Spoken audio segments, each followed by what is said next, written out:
ഞാൻ ഇന്നലെ ഒരു വീഡിയോ ഇട്ടത് കണ്ടിട്ട് പലരും എന്നെ വിളിച്ചിട്ട് കുറേ പേർക്ക് മനസ്സിലായി, കുറേ പേർക്ക് മനസ്സിലായില്ലെന്ന് തോന്നുന്നു. എല്ലാവരും സംശയത്തോടെ പറഞ്ഞത് എനിക്കെതിരെ കേസായെന്നും. നോ, എനിക്കെതിരെ ജാമ്യത കൊടുത്തിരിക്കുന്ന കേസ് എന്താന്ന് പറഞ്ഞു കഴിഞ്ഞാൽ ഞാൻ തെറ്റായ കാര്യങ്ങൾ പ്രചരിപ്പിക്കുന്നു, അത് താൽക്കാലികമായി സ്റ്റോപ്പ് ചെയ്യണം, എന്നിട്ട് അവരുടെ അടുത്ത് എക്സ്പ്ലനേഷൻ ചോദിക്കണം എന്നുള്ള കേസാണ് അവിടെ കിടക്കുന്നത്. പിന്നെ ഈ കാല് വയ്യാത്ത ഞാൻ അവരെ കൊല്ലാൻ ചെന്നു എന്നും അവരുടെ വീട്ടിലേക്ക് ചെന്നു എന്നും അവർക്ക് പ്രൊട്ടക്ഷൻ വേണമെന്നുമാണ് ഹൈക്കോടതി കൊടുത്ത കേസ്. അപ്പോൾ ഹൈക്കോടതി കൊടുത്ത കേസിൽ അവർക്ക് വിധി കിട്ടി. അതായത് അവരെ ഞാൻ കൊന്നുകളയാൻ ചാൻസ് ഉള്ളത് കൊണ്ട് അവർക്കൊരു പോലീസിനെ നിയോഗിച്ചു കൊടുത്തിട്ടുണ്ടായിരുന്നു. മറ്റേ കേസിന് എനിക്ക് വിചാരണ വെച്ചിരിക്കുകയാണ്. അപ്പോൾ അതിന് മുമ്പ് എനിക്ക് FIR കിട്ടുക എന്നുള്ളത് എൻ്റെ ഏറ്റവും വലിയൊരു എഫർട്ടായിരുന്നു. കാരണം എന്നെയാണ് അവർ തെറി വിളിച്ചത് മുഴുക്ക. നിങ്ങൾ കേട്ടിട്ടുണ്ടാകും, പൊതുസമൂഹത്തിന് മനസ്സിലായിട്ടുണ്ടാകും, പോലീസുകാർക്കും അത് മനസ്സിലായി. പക്ഷേ ഇപ്പോഴത്തെ എന്തോ നിയമവ്യവസ്ഥയോ എന്തൊക്കെ പ്രോബ്ലംസ് കൊണ്ട് തന്നെ ഇത്തരം കേസുകൾ അവർ എൻ്റർടൈൻ ചെയ്യുന്നില്ല എന്നുള്ളത് വസ്തുത. മാത്രമല്ല എൻ്റെ കേസുകൾ ഒരിക്കലും എൻ്റർടൈൻ ചെയ്യാറില്ല എന്നുള്ളത് മറ്റൊരു വലിയ വസ്തുത. കറണ്ട് ഇല്ല, അതുകൊണ്ടാണ് ഇങ്ങനെ ഒരു ഇതിലിരുന്ന് വീഡിയോ ചെയ്യുന്നത്. വിഷയത്തിലേക്ക് വരാം. ഞാൻ ജാമ്യതയ്ക്കെതിരെ ഇവിടെ കോട്ടയത്താണ് കൊടുത്തത്. കോട്ടയത്ത് കൊടുക്കുമ്പോൾ ആദ്യം തന്നെ നമ്മൾ ഓൺലൈൻ ത്രൂ എല്ലാ ഇടങ്ങളിലേക്കും കൊടുത്തിരുന്നു. സ്റ്റേറ്റ് ലെവലിലും സെൻട്രൽ ലെവലിലും ഞാൻ കേസ് കൊടുത്തിരുന്നു. കാരണം പറഞ്ഞ കാര്യങ്ങൾ ഭയങ്കര മോശപ്പെട്ട കാര്യങ്ങളാണ്. 1, 69 ദിവസത്തെ എൻ്റെ ജയിൽവാസം, 2 ഞാൻ പെൺവാണിഫക്കാരി, 3 ഞാൻ ഇവിടുത്തെ ചാര വനിതയാണ് എന്നുള്ള രീതി. ഇത് 3 എനിക്ക് നല്ല ഒബ്ജക്ഷൻ ഉള്ള കാര്യമാണ്. പിന്നെ എൻ്റെ ഉമ്മായി പറഞ്ഞിട്ടുണ്ട്, സർവേറായ റിട്ടയർ ആയ ഇന്നും 6 അക്ക ശമ്പളം, അതായത് പെൻഷൻ എന്ന ഇനത്തിൽ അവർ വാങ്ങിക്കുന്ന ഒരു സ്ത്രീക്ക് സ്വന്തം ശരീരം വിറ്റ് ജീവിക്കേണ്ട ഒരു ആവശ്യമില്ല, മകളെ വിറ്റ് ജീവിക്കേണ്ട ആവശ്യവുമില്ല. അപ്പോൾ ഇത്തരത്തിലുള്ള സ്റ്റേറ്റ്മെൻറ്റുകൾ അവർ പറഞ്ഞിട്ടുണ്ട്. എന്നെ കൊല്ലുമെന്ന് അവർ പറഞ്ഞിട്ടുണ്ട്, എൻ്റെ വണ്ടി നമ്പർ അവർ പറഞ്ഞിട്ടുണ്ട് എന്ന് തുടങ്ങി എനിക്കെതിരെ പറയാവുന്നതിൻ്റെ മാക്സിമം ആ സ്ത്രീ ഇരുന്ന് പറഞ്ഞിട്ടുണ്ട്. പച്ച തെറിയും വിളിച്ചിട്ടുണ്ട്. ഇതൊന്നുമില്ല എന്ന് പറയുന്നത് കുറേ അന്തങ്ങളാണ്. എനിക്ക് അന്തങ്ങളോടൊന്നും പറയാനില്ല. എനിക്ക് എൻ്റെ സബ്സ്ക്രൈബേഴ്സിനോട് പറയാനുള്ളത്, നിരന്തരമായ റിപ്പോർട്ട് ഇടി കാരണം എൻ്റെ ചാനൽ റീച്ച് ആകാറുമില്ല. ഞാൻ പലപ്പോഴും ശ്രദ്ധിക്കുന്ന ഒരു കാര്യം, ഞാൻ ഇടുന്ന വീഡിയോ വേറെ ആരെങ്കിലും കോപ്പി പേസ്റ്റ് ചെയ്തിട്ടാൽ 1 lakh വ്യൂ പോകാറുണ്ട്. ഞാനിട്ട 1K വ്യൂ പോലും പോകാറില്ല. അതിൻ്റെ ഉദ്ദേശം എന്താണെന്ന് ഞാൻ അന്വേഷിക്കുമ്പോൾ ഇത് യൂട്യൂബ് അൽഗോരിതമാണ്. അതായത് എനിക്ക് നിരന്തരം റിപ്പോർട്ട് തരുന്നത് കാരണം എൻ്റെ ചാനൽ റീച്ച് ആവത്തില്ല. വേണ്ട, റീച്ച് ആകണ്ട. പക്ഷേ എന്നെ ഒരുപാട് പേര് സപ്പോർട്ട് ചെയ്തിട്ടുണ്ട്, ഒത്തിരി പേര് സഹായിച്ചിട്ടുണ്ട്. ഞാൻ കമ്മ്യൂണിറ്റിയിൽ ഒരു പോസ്റ്റ് ഇടാൻ ആഗ്രഹിക്കുന്നുണ്ട്. ആ പോസ്റ്റിൽ ഞാൻ വ്യക്തമായി എൻ്റെ അക്കൗണ്ട് നമ്പറും ഡീറ്റെയിൽസും വെച്ചേക്കാം. നിങ്ങൾക്ക് ആർക്കെങ്കിലും എന്നെ സപ്പോർട്ട് ചെയ്യണമെന്ന് തോന്നിയാൽ please do support me by sending some. Because നിങ്ങൾക്ക് അറിയാമല്ലോ, ഇവിടുന്ന് കോഴിക്കോട് നിന്ന് തിരുവനന്തപുരത്ത് നിന്ന് കോട്ടയം, പിന്നെ ഇങ്ങനെ ട്രാവലുണ്ട്. എനിക്ക് മറ്റ് പബ്ലിക് ട്രാൻസ്പോർട്ട് ഉപയോഗിക്കാൻ പറ്റാത്തൊരു സാഹചര്യമുണ്ട്. അപ്പം ഞാൻ ഒരുപാട് എക്സ്പെൻസ് നടത്തിയതിന് ശേഷമാണ് എനിക്ക് FIR കിട്ടിയത്. എനിക്ക് കൗതുകം തോന്നിയത് എവിടെയാണെന്ന് അറിയാമോ? ഈ സ്ത്രീക്ക് വേണ്ടി എത്ര പേരാണ് വിളിക്കുന്നതെന്ന് അറിയാമോ? ആ കേസ് എടുക്കരുത് എന്ന്. ഞാൻ ഒരു അധികാരിയെ കയറി കാണുകയാണ്. അപ്പോൾ CI ലെവലിലുള്ള അല്ലെങ്കിൽ SP, DIG ഈ ലെവലിലുള്ള ആൾക്കാരെ ഞാൻ കയറി കാണുകയാണ്. അവർക്ക് ഞാൻ ഇതൊക്കെ കാണിച്ചു കൊടുക്കുന്നുണ്ട്. വയ്യായ്മ ഉണ്ടാണെന്ന് തോന്നുന്നു എനിക്ക് കുറച്ച് അധികം സമയം അവർ തരാറുണ്ട്. ഈ സമയം കൊണ്ട് തന്നെ ഞാൻ കോടതിയിൽ എക്സ്പ്ലെയിൻ ചെയ്യുന്നതാണെങ്കിൽ ഇവർക്ക് ഇരുന്ന് എക്സ്പ്ലെയിൻ ചെയ്യണം. സാർ, ഞാൻ ഇന്ന കാര്യങ്ങളാണ് പ്രൂഫ് ചെയ്തത്, ഇന്ന കാര്യങ്ങളാണ് ഞാൻ പറഞ്ഞിട്ടുള്ളത്. ഈ കാണിക്കുന്നതാണ് എൻ്റെ വീഡിയോ. എൻ്റെ വീഡിയോസൊന്നും ഞാൻ ഡിലീറ്റ് ചെയ്തിട്ടില്ല. പക്ഷേ അപ്പുറത്തെ സൈഡിൽ അവരിട്ട ഫുൾ വീഡിയോയുടെ ഡീറ്റെയിൽസ് ഇതാണ്. അപ്പം ഇതൊക്കെ തന്നെ അവിടെ കിടപ്പുണ്ട്. അത് എല്ലാ വീഡിയോയും ഡിലീറ്റ് ചെയ്യപ്പെടുകയും ചെയ്തിട്ടുണ്ട്. ഞാൻ ഇതെല്ലാം കോപ്പി പേസ്റ്റ് ചെയ്ത് എൻ്റെ കയ്യിൽ വെച്ചിരിക്കുകയാണ്. അപ്പോൾ അവർക്കത് ബോധ്യപ്പെടുന്നുണ്ട്. അവരൊന്ന് അന്വേഷിക്കാൻ പറയുന്നുണ്ട് അവരുടെ സബോർഡിനേറ്റിനോട്. അത് അന്വേഷിക്കുമ്പോൾ അവർക്ക് മനസ്സിലാവുന്നുണ്ട്, യെസ്, കള്ളികൾക്കാണല്ലോ ഒളിച്ചു വെക്കേണ്ടി വരിക. ഷെഫീന അത് അവിടെ തന്നെ ഇട്ടിട്ടുണ്ട്. അപ്പോൾ അത് നിങ്ങൾ വെരിഫൈ ചെയ്യുക. അതിനകത്ത് എന്തെങ്കിലും മിസ്റ്റേക്ക് ഉണ്ടെങ്കിൽ പറയൂ. അവരുടെ എക്സ് ഹസ്ബൻഡ് എന്ന് അവർ പറയുന്ന, അല്ല ആ ഹസ്ബൻഡ് അവകാശപ്പെടുന്ന എപ്പോഴും അയാൾ തന്നെയാണ് ഭർത്താവ്. അപ്പോൾ അത് അവിടെ ഉണ്ട്. ആ സംഗതി ആണ് അയാളെ കൊണ്ടുവന്ന് നമ്മളൊരു ഇൻ്റർവ്യൂ എടുത്തു എന്നുള്ളതാണ് അവർ കാണുന്ന ക്രൈം. നിരന്തരമായി എന്നെ വെല്ലുവിളിക്കുകയും ചീത്ത വിളിക്കുകയും ചെയ്തിട്ടുണ്ട്. 10,000 രൂപ എനിക്ക് ഇട്ട് തന്നത് അവർ പറയുക മാത്രമാണ് ചെയ്യുന്നത്. ഞാൻ തിരിച്ചിട്ട് കൊടുത്തതിൻ്റെ റെക്കോർഡും കൊണ്ടാണ് ഞാൻ ഓരോ പോലീസ് ഓഫീസറിനെയും കണ്ടത്. ഇത് ഓൺ ടൈം പ്രോസസ്സ് അല്ല. ഒരു പ്രാവശ്യം തിരുവനന്തപുരത്ത് ചെല്ലുമ്പോഴത്തേക്ക് അവരെൻ്റെ അടുത്ത് ഇത് കൊണ്ടുവരുമെന്ന് പറയും. ഇങ്ങനെ 6ഓളം പ്രാവശ്യം തിരുവനന്തപുരത്തേക്ക് പോവുക. വീട്ടിൽ പറഞ്ഞു കഴിഞ്ഞാൽ അമ്മ വഴക്ക് പറയും. അതുകൊണ്ട് തന്നെ ഞാൻ അവിടെ ഹോട്ടലിൽ താമസിച്ചിട്ടാണ് ഞാൻ ഇതൊക്കെ ചെയ്തത്. നല്ല എക്സ്പെൻസ് ഉണ്ടായിരുന്നു. മാത്രമല്ല ഒത്തിരി കഷ്ടപ്പെട്ടു. നിങ്ങൾക്ക് അറിയുമെന്ന് അറിയില്ല, മിക്കവാറും ഈ പറയുന്ന അധികാരികളൊക്കെ ഇരിക്കുന്ന സ്റ്റെപ്പ് മുകളിലേക്കാണ്. മിക്കയിടത്തും ഇത് ലിഫ്റ്റില്ല. DIGയുടെ അടുത്ത് മാത്രമേ ലിഫ്റ്റ് ഉണ്ടായിരുന്നുള്ളൂ. ബാക്കി എല്ലായിടത്തും പ്രശ്നമാണ്. ഞാൻ ഒരുപാട് കഷ്ടപ്പെട്ടു എന്ന് വേണമെങ്കിൽ പറയാം. കല്ലമ്പലം പോലീസ് സ്റ്റേഷൻ മാത്രമാണ് എനിക്ക് കംഫർട്ട് എന്ന രീതിയിൽ എന്നോട് പെരുമാറിയത്. കാരണം അവർ വീട്ടിലേക്ക് വരികയാണ് ചെയ്തത്. ഞാൻ വീട്ടിൽ പോയി നിന്നാൽ മതി, ഞാൻ വീട്ടിലേക്ക് വന്ന് മൊഴിയെടുത്തോളാം എന്നാണ് പറഞ്ഞത്. അതും അതേപോലെ തന്നെ PS, അതായത് തിരുവനന്തപുരത്തുള്ള സിറ്റി പോലീസ്, അവരും നേരെ കല്ലമ്പലത്തേക്ക് എൻ്റെ വീട്ടിലേക്കാണ് വന്നത്. അങ്ങനെ എന്നെ അവർ ഭയങ്കരമായിട്ട്, പക്ഷെ ഇവിടെ നമ്മൾ ഏറ്റുമാനൂർ ചെല്ലുമ്പോൾ അവരെന്നെ സത്യം പറഞ്ഞു കഴിഞ്ഞാൽ എനിക്ക് അവരെ പറ്റി ഒന്നും പറയാനില്ല.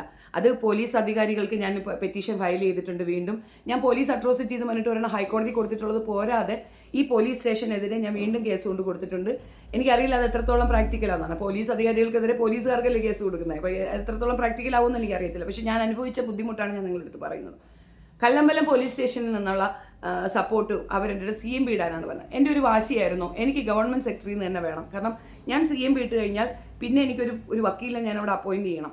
എനിക്ക് ഗവൺമെൻറ് പിന്നെ സപ്പോർട്ട് ചെയ്യത്തില്ല. പിന്നെ അവൾക്ക് വേണ്ടിയിട്ട് അവൾ വേണമെങ്കിൽ ചിലപ്പോൾ ഗവൺമെൻറ് സെക്ടറോ അല്ലെങ്കിൽ 2 ലക്ഷം രൂപ 3 ലക്ഷം രൂപ കൊടുത്തോ വക്കീലിനെ ഏർപ്പാടാക്കും. എൻ്റെ കയ്യിൽ അത്രയും ഫണ്ടില്ല. അതുകൊണ്ട് തന്നെ എനിക്കിത് ഗവൺമെൻറ് എൻ്റെ ഭാഗം വാദിക്കണം എന്നുള്ളത് എൻ്റെ ഒരു വാശിയായിരുന്നു. CMB ഇടാൻ ഞാൻ മടിച്ചതും അതുകൊണ്ട് തന്നെയാണ്. എനിക്ക് പോലീസ് അധികാരികൾ എന്നെ കേസ് എടുക്കണം എന്നുള്ളതും അതും ഈ ഡേറ്റിന് മുൻപ് എടുക്കണം എന്നുള്ളതും എൻ്റെ ഒരു ഭയങ്കര ഇതായിരുന്നു. പിന്നെ അവിടുത്തെ കോടതിയിൽ ഇവർ വാദിച്ചത് ഒരു കാര്യം, അടൂർ കോടതിയിൽ എനിക്കെതിരെ വിധി വന്നു എന്നാണ്. അല്ല, അതിൻ്റെ പൂർണ്ണ രൂപവും കൊണ്ട് ഞാൻ വീണ്ടും പോയിരുന്നു പോലീസിൻ്റെ അടുത്ത്. കാരണം ഞാൻ പറഞ്ഞല്ലോ, ഓരോ തവണയും ഓരോ സമയത്ത് എന്നെ പറഞ്ഞു വിടുകയാണ്. ഇതിപ്പോ കരഞ്ഞുകൊണ്ടാണ് ഞാൻ ഇറങ്ങുന്നത്. അതെന്തെന്ന് പറഞ്ഞു കഴിഞ്ഞാൽ നടക്കാൻ പറ്റാത്തൊരവസ്ഥയുണ്ട് എനിക്ക്. ഞാൻ വണ്ടി ഓടിക്കും, ഒരു പരിധി വരെയൊക്കെ നടക്കും. പക്ഷെ കുറച്ച് നേരം നിൽക്കുമ്പോൾ എൻ്റെ ബോഡി വെയിറ്റ് എൻ്റെ കാല് താങ്ങാറില്ല. ഹെവി വെയിറ്റ് ആണ്. അതുമാത്രമല്ല മുട്ട് ബെൻഡ് ചെയ്തിരിക്കുകയാണ്. അപ്പം ഒരു കയ്യിൽ സ്റ്റിക്ക് ഉണ്ടാവും. ഈ സ്റ്റിക്കിൽ താങ്ങിയാണ് ഞാൻ മിക്കവാറും നിൽക്കാറ്. നല്ല ബുദ്ധിമുട്ടാണ് എനിക്ക്. അപ്പോൾ ഈ സ്റ്റെപ്പൊക്കെ കയറി അങ്ങ് എത്തുമ്പോൾ തന്നെ എനിക്ക് ശ്വാസം കിട്ടാതാകാറുണ്ട്. ഞാൻ വല്ലാണ്ട് കഷ്ടപ്പെട്ടു എന്നുള്ളത് വസ്തുതയാണ്. പക്ഷേ ഇത്തവണ എൻ്റെ വാശിയായിരുന്നു, ഞാനിത് വിട്ടുകൊടുക്കില്ല. അവസാന നിമിഷം അവർ പറഞ്ഞ എന്തെന്ന് പറഞ്ഞു കഴിഞ്ഞാൽ, റിജക്റ്റ് ചെയ്യാനുള്ള കാരണം നിങ്ങൾ തിരിച്ചു പറഞ്ഞിട്ടുണ്ട്, നിങ്ങൾ തെറി വിളിച്ചിട്ടുണ്ട്. അവൾ കുറേ തെറിയാണ് അയച്ചു കൊടുത്തിരിക്കുന്നത്. അവളെ വിളിച്ച് ചോദിക്കുമ്പോൾ ഞാൻ കുറേ പണ്ട് ആരെയൊക്കെ വിളിച്ച തെറിയൊക്കെ അങ്ങോട്ട് അയച്ചു കൊടുത്തിരിക്കുകയാണ്. അപ്പം ഞാൻ തെറി വിളിച്ചിട്ടുണ്ട്. ഞാൻ തെറി വിളിച്ചതിന് ഇനി നമ്മൾ അതിനകത്ത് എന്താ ചെയ്യേണ്ടേ? നിങ്ങൾ തെറി വിളിച്ചിട്ടുണ്ടല്ലോ എന്നാണ്. അവിടെയാണ് എനിക്ക് പ്ലസ് പോയിന്റ് പോലെ 2 വർഷം മുമ്പ് ഇവൾ എന്നെ തെറിച്ചി എന്ന് വിളിച്ചുകൊണ്ട് മോശം പറഞ്ഞുകൊണ്ട് ഇവളിട്ട വീഡിയോസ് അവിടെ ടൈം ലൈനിൽ കിടക്കുന്നതും എൻ്റെ തന്നെ വോയിസും എൻ്റെ തന്നെ വീഡിയോസ് ഉപയോഗിച്ചുകൊണ്ട് ഇവൾ വീഡിയോ ചെയ്തത് ഇന്നും 300-400K വ്യൂ പോയ സാധനം അവിടെ കിടക്കുന്നത്. അപ്പം ഞാനൊരു യൂട്യൂബറാണ്, എനിക്കറിയാം 300K വ്യൂ ഒരു വീഡിയോയ്ക്ക് പോയാൽ എത്ര ഡോളർ കിട്ടും. $300 തന്നെ അവൾക്ക് കിട്ടും. $300 × 8 എത്ര വരും? 80 എത്ര വരും നിങ്ങൾ ആലോചിച്ച് നോക്ക്. അപ്പോൾ അത്രത്തോളം പണം 24,000 രൂപ എൻ്റെ ഒരു വീഡിയോയ്ക്ക് കിട്ടിയിട്ടുണ്ട്. എൻ്റെ 6ഓളം വീഡിയോ ഇവരെടുത്തിട്ട് ചെയ്തിട്ടുണ്ട്. അത്രത്തോളം പൈസ എന്നെ വെച്ച് പൈസ ഉണ്ടാക്കുകയും പിന്നീട് തുടർന്ന് ഇതേപോലെ ഞാൻ ഇസ്ലാമിക വിരുദ്ധത പറയണമെന്ന് പറഞ്ഞുകൊണ്ട് എനിക്ക് 10,000 രൂപ ഇട്ട് തരികയും ആ പൈസ ഞാൻ തിരിച്ചിട്ട് കൊടുത്തിട്ട് എനിക്ക് നിൻ്റെ ഒരു സഹവാസവും താല്പര്യമില്ല എന്ന് പറഞ്ഞ് ഞാൻ റിജക്റ്റ് ചെയ്യുകയും എൻ്റെ മകനെ കല്യാണം ആലോചിക്കുകയും ഒക്കെ ചെയ്ത സ്ത്രീയാണ്. അത് അവർ തന്നെ പറയുന്നുണ്ടായി. ഞാൻ എങ്ങും പറഞ്ഞതല്ല, അവർ തന്നെ പറഞ്ഞ കാര്യങ്ങൾ ഞാൻ റിപ്പീറ്റ് ചെയ്യുന്നതാണ്. എനിക്ക് താല്പര്യമില്ല. ഒരു കാരണവശാലും ഞാൻ അങ്ങനെ ഒരു ചെളിക്കുണ്ടിലേക്ക് എൻ്റെ കുട്ടിയെ കൊണ്ട് ഇട്ട് കൊടുക്കില്ല എന്നാണ് ഞാൻ തീരുമാനം. അതിന് എൻ്റെ മകനെ വ്യക്തിയെത്തി ചെയ്യാവുന്ന എൻ്റെ മാക്സിമം ചെയ്ത് എൻ്റെ കുട്ടിയും ഞാനും തമ്മിൽ ഇല്ലീഗൽ അഫെയർ ഉണ്ടെന്ന് പറഞ്ഞ് ആ കുട്ടിയെ വ്യക്തിയെത്തി ചെയ്യണം. വെടക്കാക്കി തനിക്കാക്കാനുള്ള തന്ത്രമാണ് ഇവരൊക്കെ പ്രയോഗിച്ചത്. ഞാൻ എൻ്റെ വീട്ടുകാരെ ഡീറ്റെയിലും എൻ്റെ കുടുംബത്തിൻ്റെ ഡീറ്റെയിലും ഒക്കെ പറഞ്ഞതിൻ്റെ കാരണം അവിടെ പോയി അന്വേഷിച്ചാൽ അറിയാൻ പറ്റും എൻ്റെ ക്യാരക്ടർ എന്താണ്, അല്ലെങ്കിൽ ഞാൻ ഏത് കുടുംബത്തിലുള്ളതാണ് എന്നുള്ളതൊക്കെ. കുടുംബ മഹിമയൊന്നും പറയാൻ വന്നതല്ല. പക്ഷേ ഞങ്ങൾക്കാർക്കും ഇങ്ങനത്തെ ഒരു ചരിത്രവുമില്ല, ഇങ്ങനെ ഒരു ബാഡ് ഇതുമില്ല. ഇവരുടെയൊക്കെ വാക്കുകൾ കേട്ട് നമ്മൾ ഒരു പ്രാവശ്യം ഇങ്ങനെ ചിന്തിച്ചിട്ടുണ്ടായിരുന്നു, ശരിയായിരിക്കുമോ? ഇപ്പം ഞാൻ ലിസ്റ്റൊക്കെ എടുത്ത് നോക്കും, ഏറ്റവും കൂടുതൽ ഇസ്ലാമിയരാണ് ഇതേപോലെ ജയിലിൽ കിടക്കുന്നത്. അപ്പോൾ അതെന്താണ് എന്ന്. അപ്പം ഇവർ പറയുന്നത് എന്താണെന്ന് വെച്ചാൽ അവർ ക്രിമിനൽസ് ആയതുകൊണ്ടാണെന്ന്. ദെൻ ഐ ഗോ ത്രൂ എന്തുകൊണ്ടാണെന്ന്. പിന്നീടാണ് എനിക്ക് മനസ്സിലായത് മുസ്ലിം ആകുന്നവർ ക്രിമിനൽ ആവുകയാണ് ചെയ്യുന്നത്. ഇസ്ലാം വാദം കൊണ്ട് നടക്കുന്ന ഒരാൾക്കും, ഇസ്ലാമിയരായിട്ടുള്ള ഒരാൾക്കും സ്ത്രീകളെ അപമാനിക്കാനോ തെറി വിളിക്കാനോ മോശം പറയാനോ ഒന്നും സാധിക്കത്തില്ല. അവർക്ക് റെസിസ്റ്റ് ചെയ്യേണ്ട ഒരു അവസരം വരുമ്പോൾ മാത്രം അവരുടെ വായിൽ നിന്ന് വല്ലതും വീഴുമെന്നതിനപ്പുറം അവർ കൊള്ളക്കാരോ കൊലപാതകളോ ക്രിമിനലുകളോ ഇതുപോലെ ഇല്ലീഗൽ വർക്കോ ചെയ്യുന്നവരല്ല എന്നുള്ള തിരിച്ചറിവ് എനിക്ക് വന്നതിന് ശേഷമാണ് ഇത് തിരുത്തി പറയണമെന്നുള്ള ഇതിൽ 2 വർഷം മുമ്പ് ഞാൻ എൻ്റെ പോരാട്ടം തുടങ്ങുന്നത്. 4 കൊല്ലം മുമ്പാണ് ഇതൊക്കെ നടക്കുന്നത്. 2 വർഷത്തിന് മുമ്പാണ് ഞാൻ തിരിച്ച് സംസാരിക്കാൻ തുടങ്ങുന്നത്. 2 വർഷം വരെ എൻ്റെ ചാനൽ എങ്ങും എത്തിയില്ല, ആരും കണ്ടില്ല, ഒരാൾക്കും. ഞാൻ ഇന്നലെ പോലും ഇട്ട പോസ്റ്റ് 2 കൊല്ലം മുമ്പ് ഞാൻ ചെയ്ത പോസ്റ്റാണ്. നിങ്ങൾ ഇപ്പോഴാണ് കാണുന്നതെന്ന് മാത്രമേ ഉള്ളൂ. അപ്പോൾ ആൻഡ് സോ ഓൺ. നമ്മൾ തലയിൽ തട്ടവും ഇട്ട് ഇസ്ലാമിയത്തും കൊണ്ടിരിക്കുന്ന ഒരു പെണ്ണ് ഇതുപോലെയൊക്കെ പറഞ്ഞു കഴിഞ്ഞാൽ നെക്സ്റ്റ് ഡേ നമ്മൾ തീവ്രവാദിയാവും, ദേശീയവിരുദ്ധിയാവും. പിന്നെ അതേപോലെ തന്നെ നമ്മൾ അപ്പം തന്നെ നക്സലാണെന്നോ അല്ല എന്തെങ്കിലുമൊക്കെ പറഞ്ഞ് നമ്മളെ അറസ്റ്റ് ചെയ്ത് കൊണ്ടുപോകാൻ ചാൻസ് ഉള്ളത് കൊണ്ട് തന്നെയാണ് ഞാൻ ഒരിടത്തും ഒരു ഭക്തിവാദവും എവിടെയും കാണിക്കാൻ പോകാതിരുന്ന എൻ്റെ പാട് നോക്കി ഞാൻ ഇരിക്കുകയാണ് ഉണ്ടായത്. ഇപ്പോൾ പ്രസൻറ്റ് സിറ്റുവേഷൻ എന്ന് പറഞ്ഞാൽ അന്ന് ഞാൻ ഉദ്ദേശിച്ച കാര്യങ്ങൾ ഇവർക്ക് ബിഹൈൻഡ് പോയി 1 by 1 ആയിട്ട് ഓരോരുത്തരെ പറ്റി ഞാൻ അന്വേഷിക്കും. ഒരെണ്ണം അന്വേഷിക്കുമ്പോൾ 9 തെളിവുകളാണ് വരുന്ന മുന്നിലേക്ക്. പിന്നെ ഈ 9 ഇടത്തേക്ക് നമ്മൾ സഞ്ചരിക്കണം. അവിടെയും വീണ്ടും ഓപ്പൺ അപ്പ് ആവുകയാണ്. അത്രത്തോളം വലിയൊരു ചെയിനാണ് ഇതെന്ന് തിരിച്ചറിവ് എനിക്ക് ഉണ്ടാക്കി തന്നു. ഈ ചെയിൻ ഉണ്ടല്ലോ, ഇത് അത്രത്തോളം ഈ വിഷമായി ഇവിടെ നിൽക്കുകയാണ്. അപ്പോൾ ഇത് പൊട്ടിക്കുക എന്നുള്ളതാണ് എൻ്റെ ഉദ്ദേശ ലക്ഷ്യം. ഞാൻ ഓൾമോസ്റ്റ് 90% ഞാൻ സക്സീഡ് ചെയ്തു. ഞാനൊരു വക്കീലിനെ ഏർപ്പെടുത്തിയിരുന്നു. ഞാനിതിവിടെ പറയണ്ടെന്ന് ആഗ്രഹിച്ചാണ്. എൻ്റെ കൂടെയുള്ളവരൊക്കെ പറഞ്ഞത് പറയണ്ടെന്ന്. എനിക്ക് ആ സ്ത്രീയെ നല്ല സംശയമുണ്ട്. ആ സ്ത്രീയാണെന്നും അവരൊരു ഇസ്ലാം ഇതാണെന്നും ഉള്ളത് കൺസിഡറേഷനിലാണ് ഞാൻ അവരെ ഒരുപാട് വിശ്വസിച്ചത്. അവരിന്ന് ശരിയാവും നാളെ ശരിയാവും പറഞ്ഞ് ഇങ്ങനെ നീട്ടിയിട്ട് ലാസ്റ്റാണ് എനിക്ക് മനസ്സിലായത് അപ്പുറത്തെ ടീമുമായിട്ട് അവർ ലിങ്ക്ഡ് ആണെന്ന്. ഒരൊറ്റ വാക്കിൽ എൻ്റെ മകനെ പറഞ്ഞപ്പോൾ ഞാൻ അവരുടെ മകളെ പറഞ്ഞു. ആരുടെ? ജാമിദയുടെ മകളെ പറഞ്ഞു. ഈ പറഞ്ഞ സമയത്ത് ഈ സ്ത്രീ എന്നോട് പറയുകയാണ്, അവരുടെ മകളെ പറഞ്ഞത് എനിക്ക് ഭയങ്കര സങ്കടമായിരുന്നു. അവിടെ ഞാൻ അവരെ കൈയോടെ പൊക്കി. എൻ്റെ മകനെ പറഞ്ഞാൽ അവരൊരു ദിവസം പോലും റിഗ്രറ്റ് ചെയ്തായിട്ട് പറഞ്ഞിട്ടില്ല. അപ്പം ഞാൻ തിരിച്ചവരോട് ചോദിച്ചു, നിങ്ങൾക്ക് എൻ്റെ മകനെ പറഞ്ഞപ്പോൾ വിഷമം തോന്നിയില്ലേ എന്ന് ചോദിച്ചപ്പോൾ അവർ പറയാം, അതൊരു ആൺകുട്ടിയല്ലേ എന്നാണ് പറഞ്ഞത്. ഇത്തരത്തിലുള്ള വൃത്തികെട്ട സത്വങ്ങൾ നമുക്കിടയിൽ തന്നെ ഉണ്ട് എന്നുള്ളത് തിരിച്ചറിവാണ്. ഞാൻ ആ സ്ത്രീയുടെ പേര് രഹസ്യമായിട്ട് നിങ്ങൾക്ക് പറഞ്ഞു തരാം. ഒരാളും ഒരു കേസും അവരെ കൊണ്ടുപോയി ഏൽപ്പിക്കരുത്. കാരണം അവരേറ്റവും വലിയ വിഷമാണ്. ഇവിടെ നിന്നുകൊണ്ട് അപ്പുറത്ത് കൂറ് കാണിക്കുന്ന നമ്മളെ കയ്യിൽ നിന്ന് ഹ്യൂജ് എമൗണ്ട് അവർ വാങ്ങിയിട്ടുണ്ട്, നല്ല പണം വാങ്ങിയിട്ടുണ്ട്. കാരണം ഞാനല്ല അതിനകത്ത് പൈസ ഇറക്കിയത്. ആ പൈസ ഇറക്കിയതൊക്കെ പൊതുസമൂഹത്തിൽ നിങ്ങളൊക്കെ തന്ന കാശ് അതേപടി ആ സ്ത്രീക്ക് കൊടുക്കുകയാണ് ചെയ്തത്. വാങ്ങി പുട്ടടിച്ചു എന്നതിനപ്പുറം അവർ ഒരു ചെറുവിരൽ പോലും ആ സ്ത്രീ അനക്കിയിട്ടില്ല എന്നുള്ളതാണ് വസ്തുത. ഞാനതിന് അവരെ വിട്ടിട്ട് ഞാൻ നേരിട്ട് പോയി ഞാൻ പരാതി കൊടുത്തു. എനിക്ക് FIR കിട്ടി. അപ്പോൾ ഈ FIR കിട്ടിയ കഥകളാണ്, വഴികളാണ് ഞാൻ നിങ്ങളടുത്ത് പറഞ്ഞത്. എനിക്കറിയാം ഇതൊക്കെ എനിക്ക് സെൻസേഷൻ ആക്കാൻ പറ്റും, ന്യൂസ് ഏജൻസികൾക്ക് കൊടുത്ത് ഭയങ്കര എനിക്ക് അതിൻ്റെ ആഗ്രഹമില്ല, ആവശ്യമില്ല. പണിഷ്മെൻറ്റ് കിട്ടുക എന്നുള്ളതാണ് എൻ്റെ ഏറ്റവും പ്രധാനമായ കാര്യം. എന്നെ അപമാനിച്ചതിന് ഈ അപമാനത്തിന് ഞാൻ കണക്ക് പറയിക്കും. എനിക്ക് ഇത് നഷ്ടപരിഹാരം കിട്ടിയേ മതിയാവുള്ളൂ. ഞാൻ ഇപ്പോൾ കൊടുത്തിരിക്കുന്ന FIR ഞാൻ പറഞ്ഞല്ലോ, പ്രത്യക്ഷ അവർ കുറ്റം ചെയ്തു എന്ന് പോലീസുകാർക്ക് ബോധ്യപ്പെട്ടു എന്നുള്ളതിൻ്റെ രേഖയാണ് FIR. എനിക്കെതിരെ അവരിട്ടിരിക്കുന്നത് എന്താണെന്ന് നിങ്ങൾക്ക് അറിയാമല്ലോ. ഞാൻ ചെന്ന് പറയാനാണ് പറയുന്നത്, നിങ്ങൾ അങ്ങനെ ചെയ്തിട്ടുണ്ടോ? കാരണം പ്രത്യക്ഷ അവർക്ക് ബോധ്യപ്പെട്ടിട്ടില്ല ഈ സംഗതി. ഷെഫീന വന്ന് പറയട്ടെ, ഷെഫീനയുടെ ഭാഗം കൂടെ കേൾക്കട്ടെ എന്നാണ് കോടതി പറഞ്ഞിരിക്കുന്നത്. അതേസമയം ഇവിടെ അങ്ങനെയല്ല, FIR ആണ്. ആ ഇൻഫോർമേഷൻ അവർ വ്യക്തമായി അവർക്ക് ബോധ്യപ്പെട്ടു, ഇവർ ക്രൈം ചെയ്തിട്ടുണ്ട്, ഇന്ന വകുപ്പ് പ്രകാരം ഇത് ക്രൈം തന്നെയാണ് എന്നുള്ളതാണ് FIR. അപ്പോൾ FIR വ്യത്യാസം മനസ്സിലായില്ലേ? അവൾക്കത് ഭയങ്കര സംഭവമായിട്ട് ആഘോഷമായി, കുറേയധികം ചാനലുകളും കൂടെയുണ്ട്. ഇപ്പുറത്ത് ഷെഫീന ഇസ്ലാമിന് വേണ്ടിയിട്ട് സംസാരിച്ചപ്പോൾ പോലും ഈ വക്കീൽ ഉൾപ്പെടെ പറഞ്ഞ ഒരു കാര്യം, നിങ്ങളും ജാമിദയും തമ്മിലുള്ള പേഴ്സണൽ ഇഷ്യൂ ആണെന്നാണ്. എനിക്ക് ജാമിദയ്ക്ക് പേഴ്സണൽ ഒരു ഇഷ്യൂമില്ല. ഒരൊറ്റ കാര്യമേ ഉള്ളൂ, എൻ്റെ മകനെ അവൾ കല്യാണം ആലോചിച്ച് ഞാൻ കൊടുക്കില്ല എന്ന് പറഞ്ഞു. അത് വ്യക്തമായി പറയാം, എൻ്റെ കുഞ്ഞിന് അങ്ങനെ ഒരു ചവറ്റുകുട്ടയിൽ നിന്നൊരു ബന്ധമെടുക്കേണ്ട കാര്യമില്ല. യത്തീംഖാനകൾ ഒരുപാടുണ്ട് ഇവിടെ. യത്തീംഖാനകളിൽ ഒരുപാട് പെൺകുട്ടികളുണ്ട്.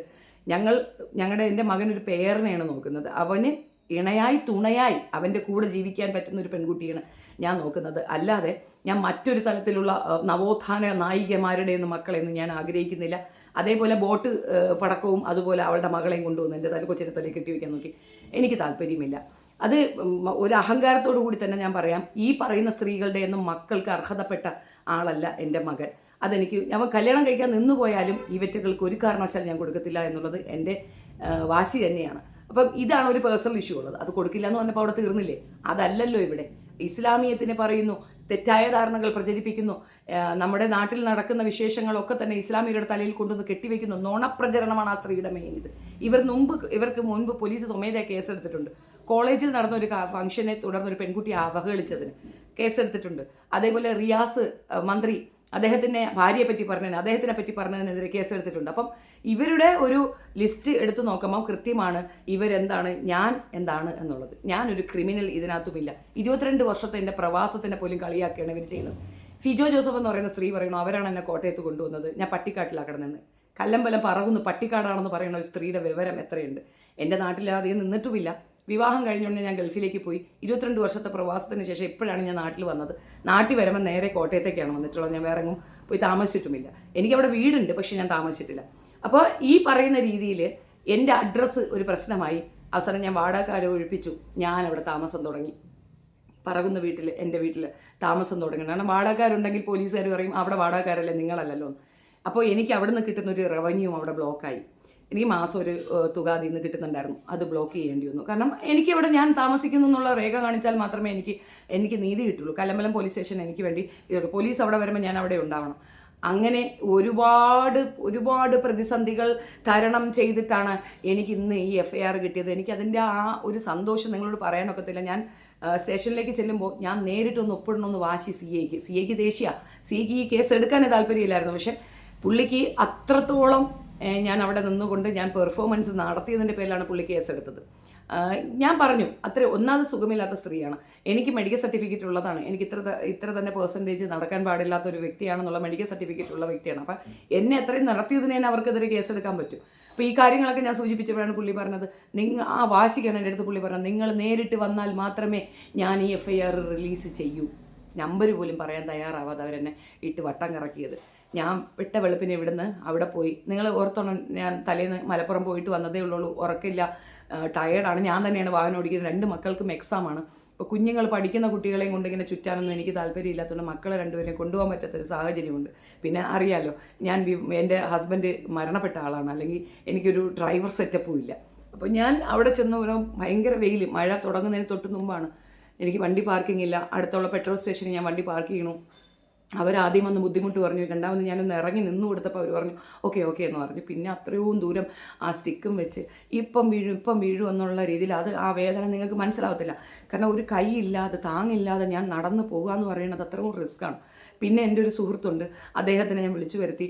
പിന്നെ അദ്ദേഹം പെട്ടെന്ന് തന്നെ എത്തി, അദ്ദേഹവും ഞാനും കൂടെയാണ്, എന്നെ അദ്ദേഹം പിടിച്ചുകൊണ്ടാണ് അവിടെ ഞാൻ പോയി ഇത് വാങ്ങി നന്ദി പറഞ്ഞ് ഞാൻ ഇറങ്ങി വരുമ്പോൾ തിരിച്ച് വന്നിരിക്കുമ്പോൾ എനിക്ക് സത്യം പറഞ്ഞാൽ ശ്വാസം കിട്ടുന്നുണ്ടായിരുന്നില്ല. അപ്പോൾ അതിൻ്റെ ഒരു ഇമോഷണൽ ഇതിലാണ് ഞാൻ വീഡിയോ ചെയ്തത്. അതുകൊണ്ട് തന്നെയാണ് ഞാൻ പെട്ടെന്ന് അത് കട്ട് ചെയ്തത്. കാരണം എനിക്ക് അപ്പോഴും ഞാൻ എന്ത് പറഞ്ഞാലും എൻ്റെ കണ്ണിൽ നിന്ന് കണ്ണീരേ വരുള്ളൂ. കാരണം ഞാൻ അത്ര സ്ട്രഗിൾ ചെയ്തു ഈ ഒരു FIR ഇട്ട് കിട്ടാൻ. ഇതേ സ്ട്രഗിൾ തന്നെയാണ് ലിയാഖത്ത് അലി വിഷയത്തിന് ആ ഉസ്താദ് നേരിടുന്നത്. ഞാനും പറഞ്ഞു, വക്കീലൊന്നുമല്ല, നമ്മൾ വക്കീലിനെ ഏർപ്പെടും, ഇത് ഗവൺമെൻറ് എടുക്കണം ഈ കേസ്. കാരണം പ്രത്യക്ഷ തെറ്റ് ചെയ്തു എന്ന് ഗവൺമെൻറ്റിന് ബോധ്യപ്പെട്ട് കഴിഞ്ഞാൽ പിന്നെ നമ്മൾ വക്കീലിൻ്റെ കാര്യത്തിൽ നമ്മൾ അങ്ങോട്ടും ഇങ്ങോട്ടും പോകുന്ന എക്സ്പെൻസ് മാത്രം നോക്കിയാൽ മതി. തുറന്നു തന്നെ പറയാമല്ലോ, നമ്മൾ അന്നത്തെ അന്നത്തിന് കഷ്ടപ്പെടുന്ന മനുഷ്യരാണ്. അത് ആ പൈസ കൊണ്ടുപോയി കൊടുത്താണ് ഇത്രത്തോളം നമ്മൾ എത്തിച്ചിട്ടുള്ളത്. ഇനി മേൽക്കൊണ്ട് ഇതുപോലെ ചിലവാക്കാനുള്ള ക്യാഷ് ഇല്ലാത്തത് കൊണ്ടാണ് ഇത് ഗവൺമെൻറ്റിനെ കൊണ്ട് എടുപ്പിക്കാൻ നമ്മൾ ശ്രമിക്കുന്നത്. ശിക്ഷ കിട്ടുമോ ഇല്ലയോ എന്നുള്ളതൊക്കെ സെക്കൻഡറിയാണ്. ഏതറ്റം വരെയും പോകും, ഞാൻ അപ്പീലിന് പോകും, ഞാൻ നിർത്തില്ല. ഞാൻ ഈ സ്ത്രീയെ ഇനി മേൽക്കൊണ്ട് ഒരു വ്യക്തിയെ ഇതുപോലെ വ്യക്തിയെത്തിയെ ചെയ്യാൻ ഞാൻ സമ്മതിക്കത്തില്ല. അത് മാത്രവുമല്ല, ഞാനൊരു തെളിവാണ്. കാരണം ഞാൻ 69 ദിവസം ജയിലിൽ കിടന്നിട്ടില്ല, ഞാൻ പെൺവാണി നടത്തിയിട്ടില്ല, എൻ്റെ മകന് ഞാൻ തമ്മിൽ അങ്ങനെ ഒരു അഫെയർ ഇല്ല. പക്ഷേ ഇവൾ പറയുന്നതൊക്കെ ഉണ്ടെന്നാണ്. അവർ ഇത് തന്നെയാണ് ഇസ്ലാമിനെയും പറയുന്നത്. അത് ബോധമുള്ള ഇസ്ലാമിയർക്ക് മനസ്സിലാകും. എന്നെ സപ്പോർട്ട് ചെയ്ത ഡോക്ടർ അല്ലെങ്കിൽ എന്നെ സപ്പോർട്ട് ചെയ്ത വക്കീൽ, ഇവരെയൊക്കെ സത്യം പറഞ്ഞാൽ ഇസ്ലാം നാമധാരികൾ മാത്രമാണ്, ഇസ്ലാം പോലുമല്ല.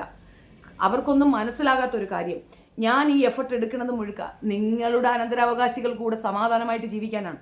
ഈ സ്ത്രീ ഉൾപ്പെടെയുള്ള ടീമുകൾ ഇരുന്നു കൊണ്ട് വായ്ത്താളം അടിക്കുന്നത് കേട്ടുകൊണ്ട് അപ്പുറത്ത് നിൽക്കുന്ന ടീമുകൾ വാളെടുത്താൽ അനുഭവിക്കാൻ പോകുന്ന നമ്മളൊക്കെ തന്നെയാണെന്ന തിരിച്ചറിവ് കൊണ്ടാണ് ഞാൻ ഇതൊക്കെ ചെയ്തിട്ടുള്ളത്.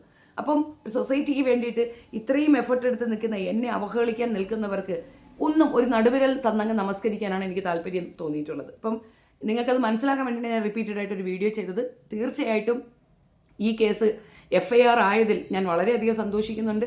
ഞാൻ പറഞ്ഞല്ലോ, എനിക്കൊരു വക്കീലിനെ വയ്ക്കാനുള്ള ഫിനാൻഷ്യൽ സ്റ്റാറ്റസ് ഇല്ല. നല്ലൊരു തുക ഞാൻ ആ സ്ത്രീക്ക് കൊടുത്തു. പക്ഷേ അവർ അപ്പുറത്ത് ചേർന്നിട്ട് ഈ കേസ് FIR ആകാതിരിക്കാൻ അവർ മാക്സിമം കളിച്ചു, മാക്സിമം. ഇപ്പോഴും ഇന്നലെ എനിക്ക് FIR തരാമെന്നൊരു പ്രോമിസ് ചെയ്തിരുന്നു, ഓർത്തോണം.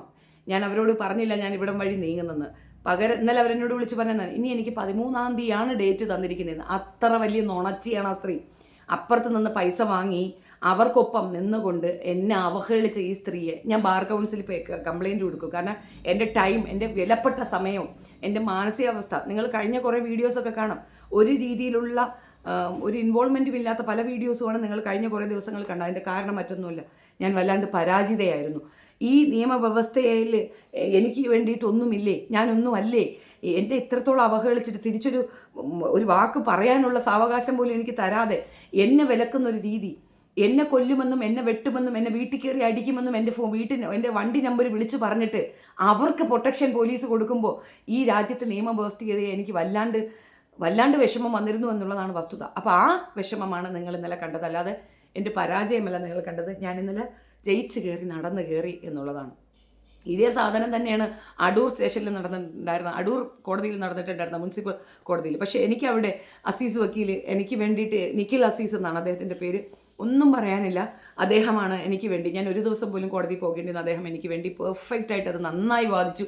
പുള്ളിയാണ് എനിക്ക് അങ്ങനെ ഒരു ഓണർഷിപ്പ് നേടിത്തന്നത്. അവരൊരു ഓൺലൈൻ ജേർണലിസ്റ്റാണ്, അവർക്ക് ഇതിനുള്ള എല്ലാ റൈറ്റ്സും ഉണ്ട്, അവരെ വിലക്കേണ്ട അധികാരം നമുക്കില്ല എന്ന് കോടതിയെ കൊണ്ട് പറയിച്ചത് നിഖിൽ അസീസ് എന്ന അഡ്വക്കേറ്റാണ്, അടൂർ കോടതി പ്രാക്ടീസ് ചെയ്യുന്നത്.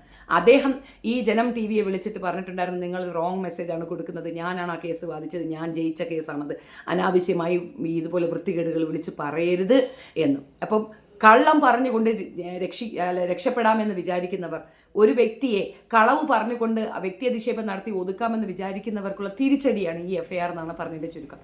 ഇനി നിങ്ങളോട് പറയാം, ഞാൻ പിന്നെ ആരിഫ് ഹുസൈനെതിരെ കേസ് ഫയൽ ചെയ്തിട്ടുണ്ട്. അതും ഞാൻ പറഞ്ഞല്ലോ ഗവൺമെൻറ് എടുക്കണമെന്നുള്ള ആഗ്രഹം കൊണ്ടാണ്. അല്ല, നിങ്ങൾക്കൊക്കെ ആർക്കും താല്പര്യമില്ലാത്തവർക്ക്, ഇപ്പം എല്ലാവർക്കും വ്യക്തിഗത പ്രശ്നങ്ങളുണ്ടാകും, കുടുംബത്തിലേക്ക് പോലീസ് വരുന്ന ഇഷ്ടമുണ്ടാവത്തില്ല, അങ്ങനെയുള്ളവർക്ക് നിങ്ങൾക്ക് എന്നെ സപ്പോർട്ട് ചെയ്യണമെന്ന് തോന്നുന്നവർ ഞാൻ ഡിസ്ക്രിപ്ഷനിൽ ഇട്ടിരിക്കുന്ന എൻ്റെ ഇതിനകത്തേക്ക് നിങ്ങൾക്ക് താല്പര്യമുള്ളത് തരുന്നത് വലിയ ഉപകാരമായിരിക്കും, അത് വലിയ സപ്പോർട്ടായിരിക്കും. ബിക്കോസ് ഞാൻ പറഞ്ഞല്ലോ ഇതിനൊക്കെ ഒത്തിരി എക്സ്പെൻസ് ഉള്ളതാണ്. ഞാൻ ലിയാഖത്ത് അലിക്കെതിരെ കേസ് കൊടുക്കുന്നുണ്ട്, ആരിഫ് ഹുസൈനെതിരെ കേസ് കൊടുക്കുന്നുണ്ട്, ജാമിദക്കെതിരെ കേസ് കൊടുക്കുന്നുണ്ട്. ഇത് ഒക്കെ തന്നെ ഇസ്ലാമിനെതിരെ സംസാരിക്കുന്നവർ റോങ് ആയിട്ടൊരു മെസ്സേജ് പൊതുസമൂഹത്തിന് കൊടുത്താൽ അവർക്ക് എന്നെ ഇപ്പുറത്ത് പ്രതീക്ഷിക്കാം.